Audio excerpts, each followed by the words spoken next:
అయ్యా నమస్కారం. అల్లూరు జిల్లా నుండి జిల్లా శాస్త్రవేత్త తేజేశ్వరరావు గారు జైభీమ్ న్యూస్ ఛానల్తో ఆదివాసీ గిరిజన వ్యవసాయ రైతులకు ఇచ్చే సూచన సలహాలు 2 ముక్కల్లో చెప్పండి. నమస్కారం అండి. మనకి అల్లూరు సీతారామ జిల్లాకి మనకి ఆచార్య అంజీరంగ వ్యవసాయ విశ్వవిద్యాలయం నుంచి ఏరువాక కేంద్రం మన పాడేళ్ళు పెట్టడం జరిగింది. అల్లూరు సీతారామరాజు జిల్లా ఏరువాక కేంద్రం పాడేజ్ నుంచి ముఖ్యంగా ఆచార్య అంజీరంగ వ్యవసాయ విశ్వవిద్యాలయం ఏరువాక కేంద్రం ద్వారా ముఖ్యంగా వ్యవసాయ శాఖ, మాతృశాఖ వ్యవసాయ శాఖ, ఇతర మనకి వ్యవసాయ అనుబంధ రంగాలకు కూడా కొన్ని కార్యక్రమాలు చేపట్టడం జరుగుతుంది. ముఖ్యంగా ప్రధాన పంటలైన ఈ తొలకరలో మనకు వరి, అదేవిధంగా సామ, అదేవిధంగా మనకుండే రాగులు, కొన్ని ప్రాంతాల్లో ఉండే ఏదైతే ఈ మొక్కజొన్న, అదేవిధంగా మనకుండే ఈ ఏదైతే వేరుశనగ లాంటి పంటల్లో చిన్న వ్యవసాయ పద్ధతుల్లో మార్పులు అనేది మనం చర్చించాల్సిన అవసరం. ముఖ్యంగా వరి అనేది ఇప్పుడు వ్యవసాయ శాఖ ద్వారా సార్ మనకి అల్లూరు శ్రీనివాసరావు గారు, పెదవాయి ఏవో గారు చెప్పిన ప్రకారం లేత నారు నాటుతున్నారు. అది మంచి శుభపరిణామం. లేత నారు 21 రోజుల్లోపు నారు నాటడం మంచిది. 21 రోజులు నాటుతూ తర్వాత వచ్చే రోజుల్లో ఏదైతే నీటి యాజమాన్య విషయంలో ఏదైతే మనం లేత నారు నాటేటప్పుడు దాని లోపల ఉండే వేర్లకి ఎక్కువగా ఆక్సిజన్ చేరాల్సిన అవసరం ఉంది. లేత నారు నాటి తద్దరిమిల ఆ పొలంలో ఎక్కువగా నీటిని ఉంచడం వల్ల ఏదైతే వేర్లకు అందాల్సిన ఏదైతే ఆక్సిజన్ చేరకపోవడం వల్ల ఏజెన్సీలో చాలా వరకు దిగుబడి తగ్గుతూ వస్తున్నాయి. చూస్తున్నాం మనం నీటి యాజమాన్య విషయంలో ఏదైతే పొలం మధ్యలోకి మనం వెళ్ళేటప్పుడు పొలం మధ్యలో సుమారుగా మనకు 4 నుంచి 5 అంగుళాల నీరు ఉండే పరిమాణం సరిపోతుంది. కానీ మనం ఎక్కువగా పెడుతున్నాం. దాన్ని కొంచెం ఏజెన్సీలో మనం ఆలోచించాల్సిన అవసరం. ఇకపోతే రాగుల పంటలకు వచ్చి మంచి కార్యక్రమం గులి రాగింగ్ మెథడ్ అనేది మనకి ఇప్పుడు వచ్చింది. గులి విధానం వచ్చి మొదట్లో అడుగున్న దూరంలో మనం ఈ పిలకలు పెట్టుకొని తద్దరిమిల పిలకలు 25 రోజులకు వచ్చినప్పుడు వాటిని ఈ మనం ఒక కలుపు యంత్రంతో కలుపు చేస్తూ దాని మీద ఒక దుండ లాగడం ద్వారా ఏదైతే దానికి ఉండే ఈ వేరు వ్యవస్థ, అదేవిధంగా టిల్లరింగ్ కెపాసిటీ, పిలకలు పెట్టే సామర్థ్యం పెరగడం, తద్దరిమిలా దానికి మనం వేసైతే ద్రవజీవామృతం వేయడం వల్ల మామూలు పద్ధతుల కన్నా ఏదైతే విసిరే పద్ధతి, ఎదజల్లే పద్ధతి, అదేవిధంగా నాట్లు వేసే పద్ధతి కన్నా రాగుల్లో మంచి దిగుబడి వచ్చినట్టు మన ఫలితాలు ఉన్నాయి. వాటిని రైతులు తీర్చాల్సిన అవసరం. ముఖ్యంగా వేరుశనగలో కూడా సార్ చెప్పినట్టు ఈ వేరుశనగలో కూడా ఏదైతే ఒరిస్సా రాష్ట్రంలో ఉండే రకాలని సుమారుగా 3 నుంచి 4 పూర్తిగా కాయను పట్టే ఒక మంచి రకాలు ఉన్నాయి. వాటిని ప్రాముఖ్యంగా తీసుకోవడంతో పాటు మన విశ్వవిద్యాలయ రకాలు కూడా నిత్యహరిత, అదేవిధంగా కదిరి లేపాక్షి, సార్ చెప్పిన కదిరి అమరావతి కూడా మంచి రకాలు. ఇలా వీటితో పాటు సామాన్లో కూడా విజయనగరం నుంచి పరిశోధనా స్థానం, చిరుధాన్య పరిశోధనా స్థానం ఉంది. మనకు పెరుమాలపల్లిలో ఉంది. ఆ రకాల తిరుమల కానీ, బొక్కుల కానీ, లేకపోతే ఇంద్రావతి కానీ, వేగావతి కానీ రకాలని ఇంట్రడక్షన్ అనేది మన ఏరువాక కేంద్రం జరుగుతుంది. వీటితో పాటు ప్రధానంగా మనకి పసుపులో ఎత్తు నారుమడిలో broad bed and furrow system, ఎత్తు మడుల్లో పసుపు నాటడం ద్వారా పసుపు దిగుబడులు పెరుగుతాయనేది పూర్తిగా మనకు తెలిసింది. అందువల్ల పసుపు దొడ్లన్నీ ఎత్తు నారుమడిలో పసుపు దొడ్లు చేయడం అనేది ఏజెన్సీలో ఏఎస్ఆర్ అల్లూరు సీతారామరాజు జిల్లాలో చేయాలి.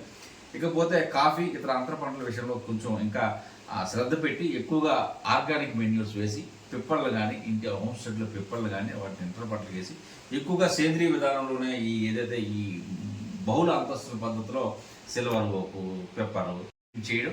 వీటితో పాటు ఏదైతే కూరగాయల సాగు పెంచాల్సిన అవసరం, ముఖ్యంగా పేట కూరగాయలు పెంచాల్సిన అవసరం గురించి ఈ ఏదైతే పెదవాయిల ప్రాంతంలో 2-3 గ్రామాల్లో రైతాంగానికి జరగడం, అదేవిధంగా ఏదైతే మనకి ఈ రైతు సేవా కేంద్రాల్లో మనకు ముందే ఏదైతే వ్యవసాయ సహాయక సిబ్బంది, అదేవిధంగా ఉద్యాన సహాయ సిబ్బందికి ఈ పంటల్లో ఉండే గ్యాప్స్ని ఫిల్ చేయమని గత 2 రోజులుగా శిక్షణా కార్యక్రమాలు చేయడం జరిగింది.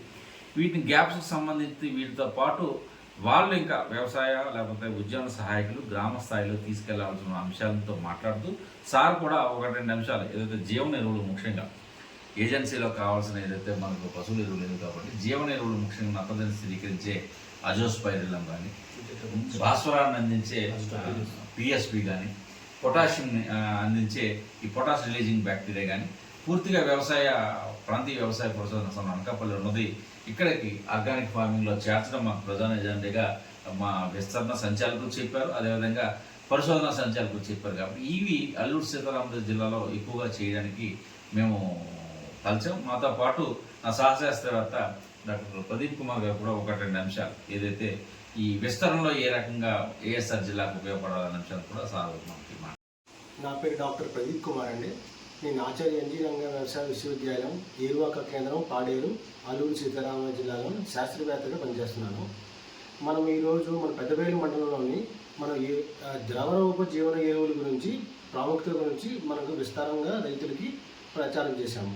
ఇందులో భాగంగా మనకి అజిటోబాక్టర్ అనే నత్రజని సేకరించే జీవన ఎరువు, ఫాస్ఫరస్ సాల్యుబరైజింగ్ బ్యాక్టీరియా పిఎస్బి అనే ఫాస్ఫరస్ ఇచ్చే జీవన ఎరువు, అలాగే పొటాష్ రిలీజింగ్ బ్యాక్టీరియా అంటే పొటాష్ ఇచ్చే ద్రవరూప జీవన ఎరువు. ఇది మనము డెమాన్స్ట్రేషన్ కింద మనం పెద్దపల్లి మండలంలో మనం చేయించాము రైతులతోటి. ఇందులో ముఖ్యంగా భాగం ఏంటంటే 200 కేజీలు పశువుల గెత్తంతో పాటు ఈ 3 ఒక 1/2 లీటర్ బాటిల్స్ ఉంటాయండి. ఈ 1/2 లీటర్ బాటిల్స్ ఆ 200 కేజీలు పశువుల గెత్తంతో బాగా మిక్స్ చేసి 3వ రోజు మనం ఏ పంటకైనా వేసుకోవచ్చు. అలాగే మనం ఇప్పుడు ఎక్కువగా కల్టివేట్ చేస్తుంది ఇక్కడ సామ, కొర్ర, రాగులు,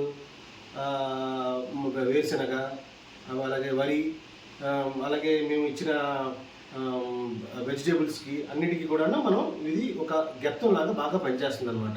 అక్కడ ఉండే బ్యాక్టీరియా నత్రజని లేదు అన్అవైలబుల్ ఫామ్లో ఉండే నత్రజని, ఫాస్ఫరస్, పొటాషియము మొక్కకి అందిస్తుంటుంది.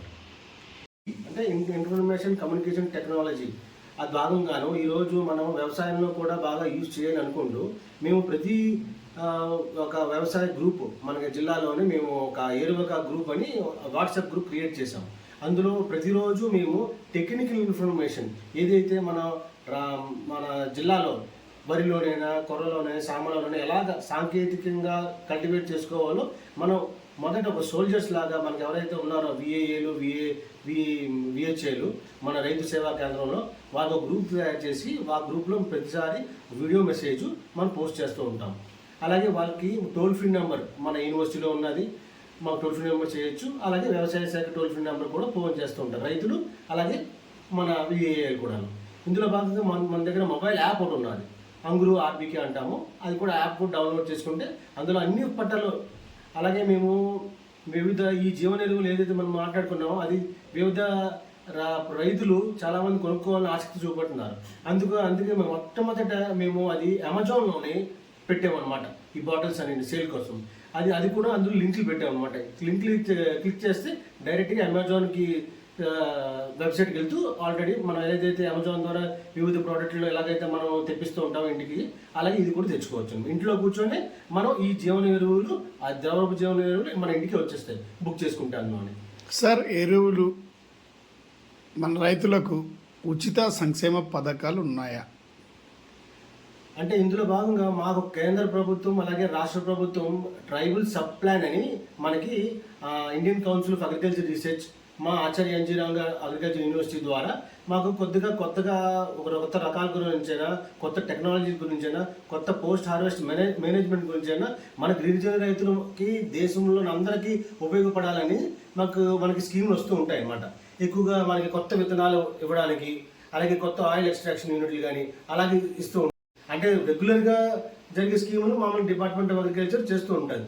మాకేంటంటే కొత్త విత్తనాలైనా, కొత్త టెక్నాలజీ అయినా ట్రాన్స్ఫర్ చేయడానికి మన ఏరువాక కేంద్రంకైనా, అలాగే మన కృషి విజ్ఞాన కేంద్రంకైనా మనకి అందుబాటులో ఉన్నాయి కాబట్టి ఉపయోగించుకోవచ్చు. నమస్తే అండి. అల్లూరు జిల్లా పెదబయలు మండల వ్యవసాయ అధికారిగా శ్రీనివాస్ నా పేరు. ఈరోజు సమన్వయకర్త అయినటువంటి మన ఆంగ్లో నుంచి వచ్చినటువంటి ఏరువాక శాస్త్రం ప్రధాన శాస్త్రవేత్త తేజేశ్వర గారికి, అలాగే ప్రదీప్ గారికి నా ధన్యవాదాలు. ఈ 2 రోజులు కూడా అసలు ఖరీఫ్ ప్రణాళికలో భాగంగా అసలు ఈ ముందుగా విస్తరణలో పనిచేస్తున్నటువంటి రైతు సేవా కేంద్రాల్లో పనిచేస్తున్న ఉద్యాన వ్యవసాయ సహాయకులు పూర్తి తరహాగా వాళ్ళు ఏ విధంగా రైతులతో మమేకం అవ్వాలి, ఏ అంశాల్లో రైతులకు తెలియజేయాలనే సాంకేతిక సలహాలు ఇస్తూ ఈరోజు ముఖ్యంగా మన ఏజెన్సీ ప్రాంతంలో రసాయనిక ఎరువుల వినియోగం తక్కువ, బై న్యాచురల్గా ఇక్కడ మనం అంతా పశువులతోటి న్యాచురల్గా సాధారణ పద్ధతిలో మనం రసాయనిక సాగు లేకుండా స్వచ్ఛమైన పంట పండిస్తున్నాం. సో ఇందులో అధిక దిగుబడులు సాధించాల్సిన అవసరం ఉంది. అందుకని వాళ్ళని కోరగా వాళ్ళు రావడం, దీనికి జీవ నియంత్రకాలు, జీవ ఎరువులు అనేవి తక్కువ ఖర్చుతో కూడా వాటిని మన పశువుల గతంలో కలుపుకొని 3 రోజుల లోపున వాటిని మొక్కలు వేసుకుంటే ఖచ్చితంగా 25% అధిక దిగుబడి వస్తుందని తెలియజేయడం జరిగింది. గలగండ పంచాయతీలో మనం ఒక ప్రయోగాత్మకంగా గలగండ గ్రామాన్ని ఒక ఆదర్శ గ్రామంగా తీసుకొని ప్రయోగాత్మకంగా చేపట్టిన ఈ కార్యక్రమంలో ప్రత్యేకంగా మనకు ఒడిశా నుంచి ఎక్కువగా కూరగాయలు రావడం జరుగుతుంది. కానీ గిరిజన రైతాంగానికి ప్రతిరోజు చేతిలో కొంత డబ్బు కావాలంటే అది ఒక్క కూరగాయల సాగు వల్లే సాగుతుందని నేను గత 2 సంవత్సరాలుగా తెలుసుకున్నాను. కానీ పెరట్లో పెంచే ఈ కూరగాయలతో ప్రతి కుటుంబం కనీసం ఒక రోజుకి 150 నుంచి 200 రూపాయలు వాళ్ళ తాలూకా కూరగాయలు వాళ్ళు వినియోగిస్తూ మార్కెట్కి కూడా తీసుకొచ్చి ఒక 200 నుంచి 250 రూపాయలు అంటే ఒక వ్యక్తిగత వేతనం సంపాదించవచ్చు. సో ఇందులో మీ భాగస్వామ్యం కావాలనగానే తక్షణమే వాళ్ళు స్పందించి ఈరోజు సుమారు అక్కడ ఉన్నటువంటి 50 మంది కుటుంబాలకి ఒక్కొక్కరికి ప్రతి కూరగాయ తాలూకా కిట్లు ఉచితంగా అందజేయడం మరియు దానికి ఈ బయో ఎరువుని ఎలా అప్లై చేయాలో వాళ్ళకి ఒక్కొక్కరికి ఒక్కొక్క ఎరువు బాటిల్ ఇస్తూ ఎలాగ అప్లై చేయాలి ఎలా చేయాలి అనేది ప్రయోగాత్మకంగా చేసి చూపించారు. దానికి నేను ధన్యవాదాలు తెలుపుతున్నాను. నేను కూడా కోరింది ఏంటంటే ప్రతి ఇంటిలో కూడా పెరటి తోటలో కూరగాయలు పండాలి, కలకలలాడాలి. ఇది నేను మండల వ్యవసాయాధికారిగా ప్రతి వారం రోజులకు ఒకసారి కూడా పర్యవేక్షిస్తాను. ఈ విత్తనాన్ని ఎలా వాడుతున్నారు, ఏమవుతుంది. ఇది చూసిన తర్వాత కనీసం 6 నెలల్లో నా మండలంలోని అన్ని గ్రామాల్లో కూడా ఈ వ్యక్తికి కూడా రోజువారీ కూరగాయలు ఖర్చు పోగా తన సంతృప్తిగా మార్కెట్లోకి ఈ ఒడిశా కూరగాయల బదులు మన పెదవేలు కూరగాయలు రావాలని నేను మనస్ఫూర్తిగా కోరుకుంటున్నాను. Thank you.